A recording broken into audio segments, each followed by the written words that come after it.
What's going on, guys? Right, episode 6, and welcome back to another Listverse top 10 here. This time it's top 10 gruesome stories of impalement.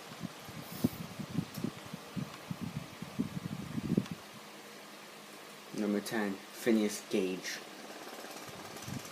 At 25 years old, Phineas Gage was working as a US railroad construction foreman when something tragic happened while making a way for a new railway. He was using a tamping iron to push down explosives to a rock in which a hole had been drilled. The rod scraped against the side of the rock, causing sparks to ignite the explosives and launched the iron rods completely through Gage's head. After lying unconscious for several minutes, Gage awoke and was able to speak coherently. Though he survived, his personality fundamentally changed. People who had previously thought Gage as personable and responsible came to find him crass and unpleasant. His friends and family said that he was no longer Gage.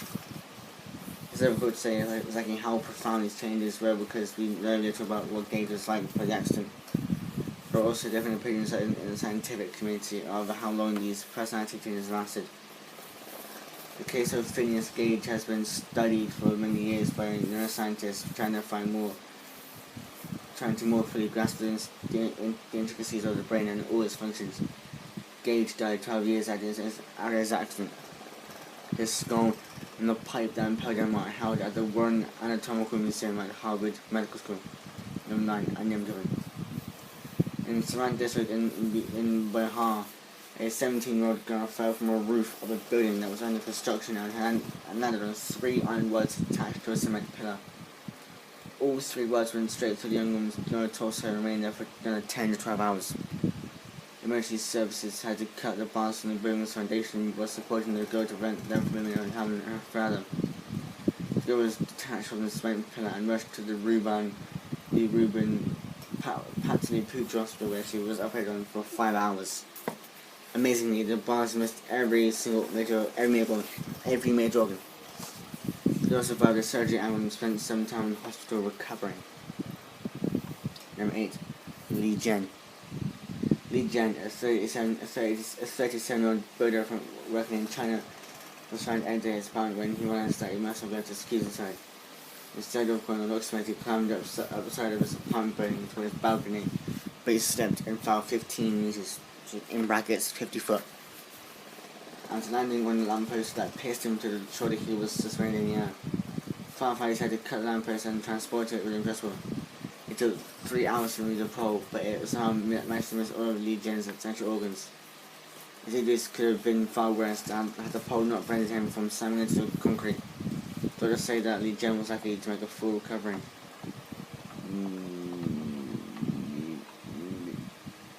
Number 7, unnamed man in Sweden. At the height of the Pokemon Go craze, an unnamed man broke into Stockholm Olympic Stadium to catch a Pokemon. Man wasn't paying attention when he fell and impaled through the thigh on a metal fence. Police were called and had to hold the man in position while medical professionals gave him a morphine injection so he could be safely lifted off the fence. Several meters high, so this was no easy task. The man was then taken to the hospital where we had to lift him off, and the medical team took over and drove him to the hospital. It's a few meters high enough that you could have to climb. Anyway, said George Norman, an emergency control room officer. Number 6, Josh Hassan. 12-year-old Josh Hassan was impaled through the chest when he leaned over a fence to play football. His mother heard Josh screaming and rushed to his aid. She and 2 other people had him in place so that the fence spiked didn't do any more damage. After a fire-department crew cut the railing away from the rest of the fence, Josh was rushed to the hospital and operated on. The doctors told the family that the spike had missed his heart by less than 8 centimeters, 3 inches. The spike went through my jacket and threw me and I was hanging. I looked down and saw the skin flapping. I shouted for my neighbor and he came and held me up so the injury did not get worse, the boy said. Josh was released after spending 2 days in the hospital. He decided to keep the spike as a souvenir. Number 5, Stephen Schultz. Stephen Schultz, an American man visiting Panama, was fishing with his family and fighting to capture monster fish for 25 minutes when the critter jumped onto the boat and impaled Stephen to the face. It was a 270 kilogram, 600-pound marlin. and the snout of the beast pierced Stephen through the cheek and nasal cavity. He later said the fish jumped once, faced away from the boat, and turned around in midair. It was about 5 minutes, which is 15 foot away. Went back into the water and made one jump toward the back of the boat, and his bill struck him on the left side of the face, knocked him into the ground.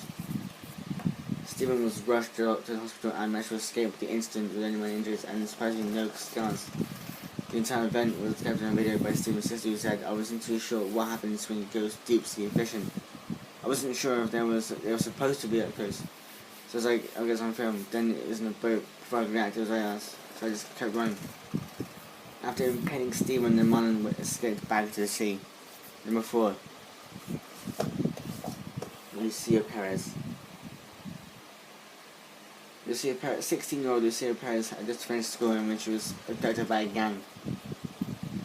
Then she was drugged, raped, and viciously assaulted before being impaled. Her attackers washed her and put her clothes back on before dropping her off at her drug rehabilitation clinic. She later died of her injuries. The Argentinian community was devastated by Lucia's death, as was a heartbroken family. A group of people organized a sit-in, and women wore black to protest the high rate of murders and of women in the country. 2 men were arrested in connection with Lucia's murder and rape, but a third man was also thought to be involved with covering up the crime. He was also held by police. Number 3. Justin Firth. In Idaho, Justin Firth was working normally, setting up a fence, when he suddenly saw a flash and felt a pressure on his back. He looked down and saw a spike sticking out of his stomach. Justin had been impaled. His co-workers started screaming and immediately called 911. Justin didn't feel any pain except that pressure on his back. When the paramedics arrived, they didn't have the proper tools to cut the spike from the front loader to which it was attached. So his colleagues used a torch to sever the spike in industrial putty to keep Justin from getting burned by the torch. He was taken to the hospital by an air ambulance and spent 3.5 hours in surgery. The spike had missed Justin's bladder, kidneys, and spine by only a few centimeters. The trauma doctor said, "It's one of the best things I've ever seen because it was a potentially catastrophic injury that's going to have a really great outcome." Number 2. Margaret Reynolds. Margaret Reynolds, a 67-year-old British woman, was visiting a New Jersey beach on vacation. Unfortunately, a gust of wind blew an umbrella that impaled Margaret through the ankle. "It's a beautiful day and a gust of wind blew the umbrella," Reynolds said. "It was just an accident." As soon as it happened, bystanders heard her scream, "My leg." A boat cut to Lucy to free her and part of the umbrella to be cut off. Her friend had Margaret's hand the entire time. She was then escorted to a hospital. She had surgery to remove the bit of umbrella on her ankle, and according to authorities, she's doing very well. And finally, number 1, Sean Rontrell. In Brooklyn, New York, 29-year-old Sean Rontrell was impaled when he fell 5 stories from his apartment building. He landed on a spiked fence that pierced his chest. The scene was apparently quite gruesome, with copious amounts of blood everywhere. But dangling 1 meter, 3 foot off the ground, Stephen assured child, "Get this thing out of me." The spike was rusty and blunt and came very close to Sean's hand and upper organs. It's not every day you see a guy impaled on a fence like he was suspended in space, said paramedic William Ritter. Sean had to be cut down using a portable saw. To avoid further damage, the paramedics used a garbage can to support this weight. Sean was rushed to the hospital with a 1.2 meter 4 foot section of the fence still attached to him. Then surgeons undertook the delicate task of removing the spike. If you guys liked this video, don't forget to give it a big thumbs up. Subscribe to the channel. Comment down below which top 10 list that you want me to talk about next. And peace.